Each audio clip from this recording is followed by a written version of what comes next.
Hello, good morning. যা শীত পড়েছে, লেপের তলার থেকে উঠতেই আর ইচ্ছা হয় না। একবার 6:30টার সময় ঘুম ভেঙেছিল, তারপরে আবার ভাবলাম দূর এত সকালবেলা উঠেই বা কী করব, আবার শুয়ে পড়েছি।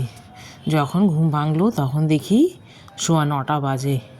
একেবারে লাফ দিয়ে উঠলাম। আমরা হলাম গৃহিণী, এত বেলা করে শুয়ে থাকলেও হবে না, রান্না বান্না ঘরের কাজকর্ম সবই রয়েছে। উঠে পড়লাম, ঘরটর ঝাড় দিয়ে এবার টিফিন বানাতে বসলাম। রুটি ভাজা বানাচ্ছি। টিফিন খেয়ে তারপরে একটু মোবাইল নিয়ে বসবো। আমাদের রান্না আবার একটু দেরি করেই করি, কারণ আমাদের খাওয়াটা একটু দেরি করেই হয়, 2:30-3টা বাজে। আমার কর্তামশাই আসে, তারপরে খাওয়াটা হয় দুপুরের। তাই রান্নার অত তাড়াহুড়ো নেই। আজকে আবার রবিবার, দেখি বাজার কি আনে। মাংস হলে ভালোই হয়। এখন এই শীতের সময় ইচ্ছা করে একটু ভালো মন্দ খাই, ঘুরে বেড়াই।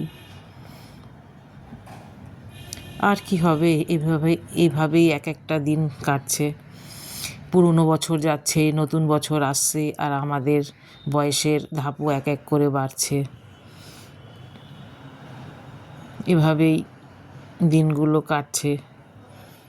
আর কি হবে। যাক, এই টিফিন আমার বানানো হয়েই এলো, এবার খেয়ে নিয়ে একটু বসবো।